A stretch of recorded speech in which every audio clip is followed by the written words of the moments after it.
নমস্কাৰ এই যে টেক ৰিভিউত আপোনালোকক স্বাগতম জনাইছো আজি আমি আলোচনা কৰিম যে আপোনাৰ মোবাইলত যদি গ্ৰীণ লাইন আহি থাকে সো হেতু আপুনি কেনেকৈ সলভ কৰিব পাৰে হ'ব পাৰে আপোনাৰ মোবাইল Oppo হওক বা Vivo বা আপোনাৰ OnePlus হওক এটো চাব পাৰছে মোৰ এটো Oppo Reno 5 Pro তো হেতু ডিসপ্লে কেনেকৈ আপুনি চেঞ্জ কৰিব পাৰে আজি ভিডিওত ইয়াকে আলোচনা কৰিম আপোনাক এনেকুৱা নহয় যে আপোনাক কোনোবা এখন সেটিং কৈ দিম যে এটো সেটিং কৰিলে আপুনি যেটো গ্ৰীণ লাইন আছে সেই গ্ৰীণ লাইনখন ৰিমুভ হ'ব নহয় আপুনি অতি সহজতে কিয়াৰো যে এটো ফ্ৰীতে আপুনি ৰিপ্লেস কৰিব পাৰে তাৰ বাবে কিছুমান শৰ্ত আছে সেই শৰ্তবোৰ আপুনি পালন কৰিব লাগে যদি সেই শৰ্ত আপুনি হৈ যায় তেনেখতে আপুনি হেতু ফ্ৰীতে ৰিপ্লেস কৰিব পাৰে কি শৰ্ত আছে আৰু তাৰ পিছত আপোনাক এখন সেটিং কৈ যাম যাৰ জৰিয়তে নেক্সট টাইম যাতে আপোনাৰ কোনো গ্ৰীণ লাইন নাহে কিয়নো মই এটো ভুল কৰিছিলো মই অলৰেডি দুইবাৰ ৰিপ্লেস কৰিলো Oppo Care ভালৰ পৰা তাৰ পিছত এগেইন ইয়াতে গ্ৰীণ লাইন আহিছে যেটো ভুলৰ কাৰণে গ্ৰীণ লাইন আহিছে হেতু আপোনাক ক'বলৈ চেষ্টা কৰিম সেইকাৰণে ভিডিওখন আপুনি লাষ্ট লৈকে চাব সো ভিডিও আৰম্ভ কৰাৰ আগতে এটা ৰিকুৱেষ্ট যদি এতিয়ালৈকে মোৰ চেনেলখন আপুনি সাবস্ক্ৰাইব কৰা নাই তো সাবস্ক্ৰাইব কৰি ল'ব কিয়নো ইয়াতে আমি টেক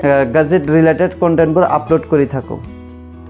সো এটো আপনি সাৰ্ভাৰ সে Oppo Reno 5 Pro সো এটো চাইছে গ্ৰীণ লাইন আহিছে সো হেতু গ্ৰীণ লাইন যদি আপনি ৰিপ্লেস কৰিব খোজে তেনেখাতে কিছুমান শৰ্ত আছে সেই শৰ্ত আপনি পালন কৰিব শর্ত এটো হল যে আপনার যেটো মোবাইল হয় মোবাইলত যাতে কোনো ইয়াতে এক্সট্রা মানে যদি কোনো ইয়াতে ডিসপ্লে মানে কোনো এটা ড্যামেজ না থাকে যেনেকৈ আপনি চাব পারছে এটো মোবাইল আপনার যেটো মোবাইল যেটি আপনি কেয়ারত যাব যেটো কেয়ারত যাওয়ার পিছত আপনার মোবাইল এনকো ভালকৈ চেক কৰিব যে হেতু কোনোবা এখন ড্যামেজ আছে নেকি যদি ড্যামেজ থাকে তেনেখাতে আপনার ফ্ৰীতে ৰিপ্লেস কৰি নিদিয়ে একে চাব পাৰছে এটো ড্যামেজ নাই সেইকাৰণে মই যদি ইয়াতে Oppo কেয়াৰত যাও তেনেখাতে হিয়তে ফ্ৰীতে মই এটো ৰিপ্লেস কৰি দিব আপনার হেতু শর্ত হল যে আপনার যে কোনো মোবাইল হোক বা আপনি Oppo বা OnePlus হোক অতি সহজতে আপনি রিপ্লেস কৰিব পাৰে কিন্তু শর্ত এটাই হল যে আপনার মোবাইলে যাতে কোনো মানে ড্যামেজ না থাকে এটা আপনার ব্যাক সাইড হোক বা আপনার যদি ডিসপ্লে কোনো ড্যামেজ না থাকে তেনেখাতে আপনি ফ্ৰীতে এটো ৰিপ্লেস কৰিব পাৰে এতিয়া আমি আলোচনা কৰো যে এগেইন যাতে আপোনাকে গ্ৰীণ লাইন নাহে হেতু বাবে আপনি কি কৰিব মই দুবাৰ ৰিপ্লেস কৰিলো তাৰ পিছত এগেইন গ্ৰীণ লাইন আছে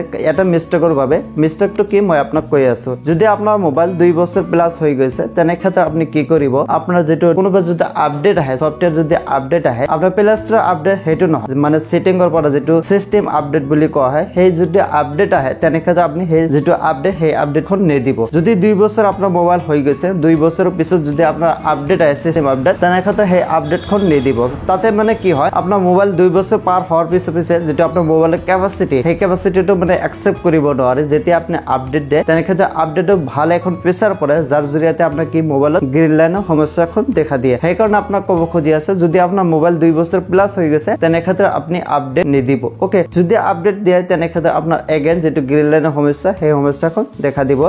আৰু এটা লাষ্টত ক'ব খুজি আছে যদি আপনি ভাবি আছে যে আমি আমাৰ যেটো ওয়াৰেন্টি আছে মোবাইল ওয়াৰেন্টি কোন হেক হৈছে তেনেখাতে কি আমাৰ ৰিপ্লেস তো ফ্ৰি হ'ব না হয় হেতু আপোনাৰ ফ্ৰি হৈ যাব মোৰ 3 ইয়াৰ প্লাস হৈ গল মই যেটো ৰিপ্লেস এতিয়াও কৰিছো দুইবাৰ কৰিছো এতিয়াও মানে কৰি দিম হেতু আপনি ফ্ৰিতে কৰিব পাৰে চাই আপোনাৰ মোবাইল যিমান বছৰ কিয় নহওক কিন্তু এটা শৰ্ত হল যে আপোনাৰ মোবাইল যাতে কোনো ড্যামেজ না থাকে আশা কৰো আজি যেটো কন্টেন্ট হে কন্টেন্টখন আপনি ভাল ভালে এনেকা কন্টেন্ট পোৱাৰ কাৰণে মোৰ চেনেলখন আপনি সাবস্ক্ৰাইব কৰি ৰাখিবা আকৌ মিলিম আমি অন্য এখন ভিডিও লৈ